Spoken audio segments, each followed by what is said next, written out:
So what's up mga ka-idol? This is Anavert TV again mga ka-idol. Siyempre, kung bago pa kayo dito, kung napadaan na kayo dito sa aking YouTube channel mga ka-idol, ay huwag nyo naman kalimutan mag-subscribe and paki-hit yung notification bell button para ma-update pa kayo and click all mga ka-idol. Siyempre, nag-upload na rin ako sa Facebook page mga ka-idol. Huwag nyo naman kalimutan paki-follow na rin and paki-like na rin sa mismong video mga ka-idol. So sa episode natin ngayong araw mga ka-idol ay ito yung 10 bagay na pinagbawal sa NBA mga ka-idol. So, ang dahilan naman mga ka-idol ay ito ay una ay nakaka-distract sa iba pang mga player. Pangalawa ay nakaka-disgrasya. So, bawal talaga yun sa NBA kaya pinagbawal gaya nitong kwentas, mga ganito mga ka-idol ay talagang bawal ito sa NBA mga ka-idol. Kaya sa video natin ngayong araw mga ka-idol, alamin natin kung ano-anong pang mga bagay na pinagbabawal dito sa NBA mga ka-idol. So, ang video na ito mga ka-idol ay nanggaling kay Idol RJ. So, subscribe natin si Idol RJ mga ka-idol. Marami pa po siyang mga video at nag-cover po siya ng mga NBA history. So, marami pong mga gandang mga video. Bistahin po natin dyan. So, let's go. I-play na natin to.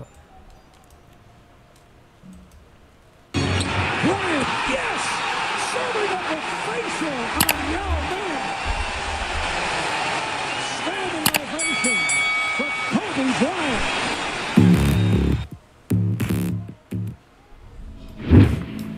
Last time nga ay ating pinag-usapan kung bakit ipinagbawal ang ninja-style headband sa NBA. Bagamat maraming NBA players nga ang gumamit ito last season at wala namang naitalang any case ng injury, naisip pa rin ng NBA na delikado ang nasabing headband. Kaya naman ipinagbawal ito. So para sa ating video ngayong araw ay ating alamin ang 10 sa ilang mga bagay na ipinagbawal pa ng NBA. Kaya naman atin ang simulan mga katropa.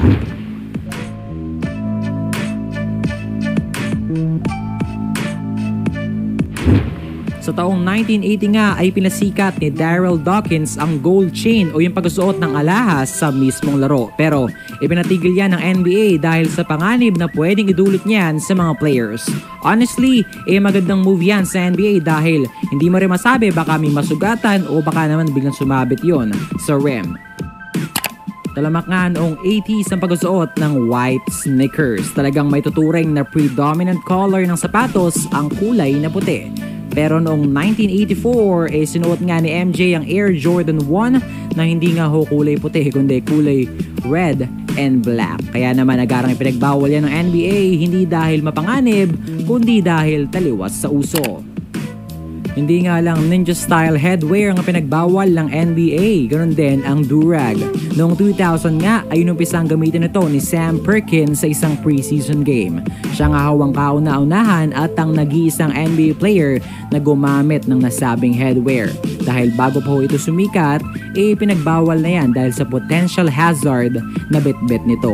Kagaya nga ho ng ninja-style headwear ay inconsistent din ang pagsusuot ng durag o sa madaling sabi, tinatali lang ito sa mismong ulo mo kaya naman pwedeng magkakaiba ng estilo ng pagsusuot nito. Noong 2006 nga ay pinagbawal ng NBA ang long tights dahil sa fact na hindi ito kasama sa dress code nila. Ngunit pinayagan pa rin naman ito basta for medical purposes only. Pero as time goes by, nabago nga ang standard look at... So yung iba dito mga ka-idol ay distraction mga ka-idol.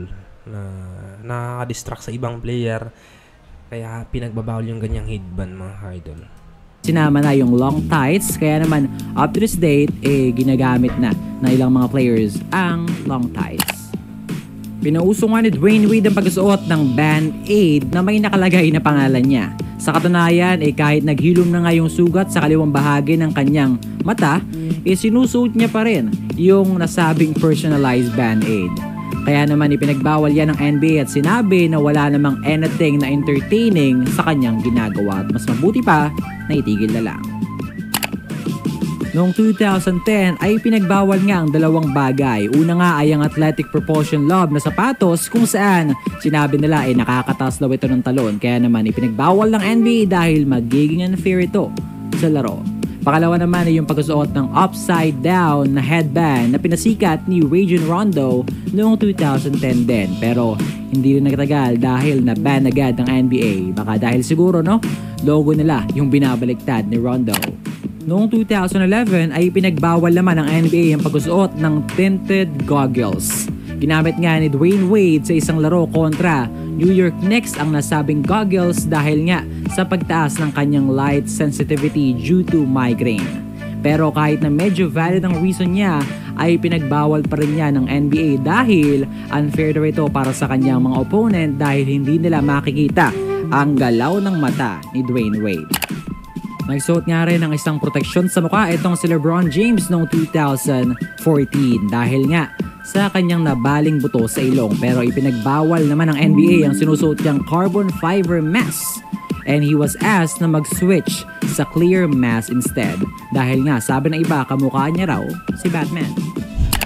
Noong 2017 nga ay napukaw mata ng maraming tao matapos magsuot etong si Kelly Oubre ng isang sleeve na may tatak na Supreme. At ang dahilan nga kung bakit ipinagbawal yan ng NBA ay masyado raw itong wavy o sabihin nating malaki o maluwag para sa kanya. At ang tugon naman dyan ni Kelly hindi niya raw maintindihan ang NBA. Diyan na nga ako nagtatapos ang ating video for today mga katropa. So yun mga ka-idol, yun yung mga bagay na 10 bagay na pinagbabawal sa NBA mga ka-idol. So yun, nalalaman na natin kung bakit yun pinagbabawal sa NBA mga ka-idol. So kayo mga ka-idol, paki-comment naman sa baba kung talagang bawal ba talaga yun o pati ikaw naguluhan kung bakit yun pinagbawal. So yun, maraming salamat sana kung nagustuhan niyo yung video natin mga ka-idol. So see you next vlog mga ka-idol.